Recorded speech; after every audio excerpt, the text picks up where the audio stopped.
وزیر اعظم عمران خان کیا کر سکتے ہیں؟ کیونکہ آج سے 4-5 سال پہلے جب پاناما لیکس کا معاملہ آیا تب بھی 400 لوگوں کے نام ہے، ابھی تک تو کچھ نہیں ہوا، نہ اس حکومت نے نہ ماضی کی حکومت نے. 700 لوگ اب آ گئے ہیں، یعنی کہ 1100 کے قریب کی یہ فہرست ہے. تو کیا ہو سکتا ہے اور وزیر اعظم کیا کر سکتے ہیں؟ دیکھیں، نمبر 1 یہ جب آف شور کمپنیز میں ایک وقت ہوتا تھا کہ آف شور کمپنی سے پہلے آپ سوئس نمبر اکاؤنٹس میں اپنا پیسہ جمع کرا دیتے تھے جو کہ ان اکاؤنٹیبل تھا، کسی کو کوئی پتہ نہیں ہوتا تھا. اب یہاں جب آف شور کمپنیز یہ تھیں، یہ آئیں، بڑھی گئیں. اب یہاں آف شور کمپنیز میں جب سے منی لانڈرنگ، وار اور ٹیرر کے خلاف یہ کام ہونا شروع ہوا ہے، آف شور کمپنیز بھی آپ سے پوچھتی ہیں کہ آپ یہ پیسہ کہاں سے لے کے آئے ہیں. اگر آپ فار ایگزامپل اگر میں کسی آف شور کمپنی یا موسیک فونسیکا کے پاس جاتا ہوں تو میں کہتا ہوں جی میرے یہ پیسے رکھ لیں، وہ مجھ سے پوری انکوائری کریں گے اور بتائیں گے، پوچھیں گے کہ یہ جی آپ پیسہ کہاں سے لائیں، کیسے آپ نے ارن کیا ہے، منی ٹریل ہمیں دیں، اور اس کے بعد آپ آف شور کمپنی میں پیسہ ڈال سکتے ہیں. یہ لوگوں کو نہیں پتا، وہ سمجھتے ہیں ہاں جی ادھر سے لوٹا پیسہ اندر ڈال دیا. اب وہ نہیں رہا. اب آف شور کمپنیز بھی because they are answerable to international security agencies کہ یہاں تو بڑے بڑے مافیاسوں کا پیسہ تھا، پیبلو ایسکوبار کا پیسہ ادھر اس میں لگا ہوا تھا. اب وہ چیز نہیں رہی ہے. تو بیسکلی اب ایک وہ بھی انکوائری کرتے ہیں، وہ بھی آپ کو کہتے ہیں نا وہ پڑتال پوری کرتے ہیں اینڈ دین دے ٹیک دا منی.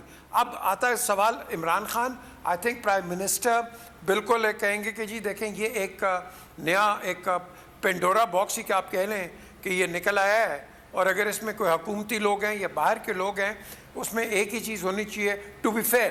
کسی کو یہاں ٹارگٹ نہیں کرنا، لیکن فیئر ہم نے رہنا ہے کہ بھائی ایک انکوائری جیسے میں نے پہلے کہا ہے، آپ ایک neutral inquiry with a neutral person وہ آپ کر لیں، اور وہ جو آپ اپنے پرفارما میں دیں گے منی ٹریل وہ آپ ان کو دے دیں. اگر وہاں کوئی ڈسکرپنسی آتی ہے لیکن ہم اس کو ڈبل چیک بھی نہیں کر سکتے بیکاز آف شور کمپنی آپ کو وہ انفارمیشن نہیں دے گی. یہ پرائیویٹ انڈیویجول انفارمیشن ہے جو کہ ڈبلج کمپنیز نہیں کرتی ہیں، ورنہ وہ تو ان کا تو بیڑا غرق ہو جائے کمپنیز کا. سو یہ بھی ایک کیچ 22 ہے. سو آئی تھنک یہاں ہمیں ایمانداری پہ جانا چاہیے، ٹروتھ کے اوپر، کہ جو آپ اپنے دے دیں forms, and I think that's the way forward. ورنہ یہ نیور اینڈنگ کیس ہے.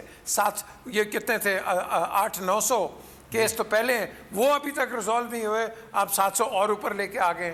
تو یہ پائل اپ ہو رہا ہے. میں سمجھتا ہوں جو انویسٹیگیٹنگ اتھارٹیز ہیں اس کو جلدی سے کام کرنا چاہیے، بیکاز اس میں کیا ہوتا ہے حکومتی اور اپوزیشن کے لوگوں میں تلخیاں پیدا ہوتی ہیں. ایک بیمانے ایک ڈبیٹ ٹیلی ویژن پہ چل جاتی ہے، اور جس کے اندر میں سمجھتا ہوں ایک ہمارا جو انفراسٹرکچر ہے، سوشل انفراسٹرکچر، اس کو بہت دھچکا پڑتا ہے، اور ساتھ ہمارا امپریشن بہت گندا جاتا ہے کہ یار ہم سارے ہی چور بیٹھے ہوئے پاکستان کے اندر. تو میں سمجھتا ہوں اس کو جلدی سے جلدی آپ اس کا فیصلہ کریں اور یہ پائل اپ نہ ہونے دیں، کیونکہ آگے بھی پتہ نہیں کیا کیا اور باکس کتنے کھول لیں. صحیح، بالکل صحیح. اچھا ایک چیز میں ڈاکٹر صاحب یہ جاننا چاہوں گا، ڈاکٹر شجاعت صاحب، کہ پاکستان میں اب قانون کے حوالے سے بڑے سکم ہے کہ لیکیج یہاں بڑے طریقوں سے ہو سکتی ہے. آپ ڈالر جتنا پاکستان میں آیا ایک سال میں آپ جانتے ہیں اس سے زیادہ باہر واپس چلا گیا. تو یہ جو لیکیج کی یہاں تو ہمارے پاس قوانین میں بھی بڑا سکم ہے. تو نہ تو سخت قوانین بنائیں گے پارلیمنٹیرینز کیونکہ ان کی اپنی کمپنیز ہیں، بزنس مین وہ بنانے دیں گے کیونکہ وہ ایک بڑا طاقتور مافیا ہے. پھر بیوروکریٹس کی اگر ہم بات کرتے ہیں تو ان کے بھی نام سامنے آ گئے. تو یہ جو طاقتور طبقے کی جو تکون ہے وہ تو ایسی کسی قسم کی کوئی لیجسلیشن یا ایسے کوئی آرڈرز کرنے ہی نہیں دیں گے کہ مستقبل میں ایسی کوئی چیز روکی جا سکے. دیکھیں میں مدثر آپ کی بات کو آگے بڑھاتے ہوئے میں ایک قانون کا حوالہ دیتا ہوں، سیکشن 7 سب سیکشن 4 جی، کہ آپ کو اگر باہر سے جو پیسہ ہے وہ ایک سرٹن اماؤنٹ ڈکلیئر کر کے اس کا سورس آف انکم بتائے بغیر وہ آپ اپنا اس پیسے کو کلیم کر سکتے ہیں آفیشیل چینل کے ساتھ. اسی طرح سے ہمارے قانون کے اندر بہت سارے ایسے کلاز موجود ہیں جن کے تھرو آپ اپنا پیسہ یہاں پہ کمائیں باہر لے کے جائے اس کو لانڈرنگ کر کے وہ صاف ستھرا کر کے ان قانون کے تحت آپ پاکستان میں دوبارہ اپنے بینک اکاؤنٹ میں لے کے آئے. اس میں یہ تو ڈیفینیٹلی بالکل قانون سازی اس میں ہونی چاہیے. انفارچونیٹلی ابھی تک کچھ ایسی ہمیں افیکٹو قانون سازی نظر نہیں آئی, نہ کوئی اس معاملے میں کوئی بل پیش ہوا ہے, نہ کوئی پارلیمنٹ میں اس طرح کی ڈبیٹ نظر آتی ہے. لیکن اگر ہم آف شور کمپنیز کے حوالے سے دیکھیں بالخصوص, تو آف شور کمپنیز کا دوسرے ملک میں ہونا یہ بھی انڈیکیٹ کرتا ہے کہ آپ کے ملک میں ایز آف ڈوئنگ بزنس بھی بہت اچھا نہیں ہے. کیونکہ بہت دفعہ لوگ اس لیے بھی آف شور کمپنیز کی طرف جا رہے ہوتے ہیں کہ ان کو اپنے لوکل کلیئرنس میں پرابلمز ہو رہے ہیں یا لوکل بزنس ٹرانزیکشن کرنے میں بہت سارے ایشوز ہو رہے ہوتے ہیں, تو لوگ آف شور کمپنیز کے اندر ہی وہاں سے کما کے ایکسپورٹ کر کے وہاں پہ پول کرتے ہیں. تو ایک گورنمنٹ آف پاکستان کو یہ بھی ذہن میں رکھنا چاہیے کہ بالخصوص جو آئی ٹی کے حوالے سے یہ جو سروسز ہیں جو کہ ایکسپورٹ ہوتی ہیں وہ لوگ نہ چاہتے ہوئے کئی کمپنی کا سہارا لیتے ہیں. تو یہ پوائنٹ بھی گورنمنٹ کو بھی اس کو ایڈریس کرنا چاہیے. سیکنڈلی, اس وقت پاکستان کے اندر وہ لوگ جو کہ لیگل طور پہ ٹیکسز دے رہے ہیں ان کی تعداد شاید 0.01% ہے. پاکستان میں جو افیکٹو ٹیکس پیز ہیں وہ 10 لاکھ سے بھی کم ہے, ویسے ہی 28-30 لاکھ ٹوٹل ٹیکس پیز ہیں. اس کا مطلب یہ کہ جبکہ ٹیکس نیٹ میں ایف پی آر خود کہتا ہے کہ 80-85 لاکھ ایسے لوگ ہیں جن کو ٹیکس دینا چاہیے, تو وہ جو ریسٹ آف دا 7 ملین لوگ ہیں, 70 لاکھ لوگ ہیں, وہ ٹیکس کیوں نہیں دے رہے یا وہ ٹیکس نیٹ میں کیوں نہیں آتے؟ تو یہ آف شور کمپنیز ایک اس کا بھی انڈیکیشن ہے. کہیں ایسا تو نہیں کہ اس طرح کی آف شور کمپنیز اور بھی اسی طرح کے بہت سارے ذرائع کے تھرو اپنی جو ٹیکسیبل انکم ہے اس کو کسی نہ کسی طریقے سے وہاں پہ پول کر دی جاتی ہے, ملک سے وہاں پہ لے کے جایا جاتا ہے. تو اس وقت ضرورت اس امر کی ہے کہ پاکستان تحریک انصاف بار بار یہ کہتی رہی کہ ہم اکاؤنٹیبلٹی پہ بلیو کرتے ہیں. تو اکاؤنٹیبلٹی کے لیے ایک کمپریہنسو فریم ورک کو بنائیں, اس کے لیے آپ لیجسلیشن تو کریں.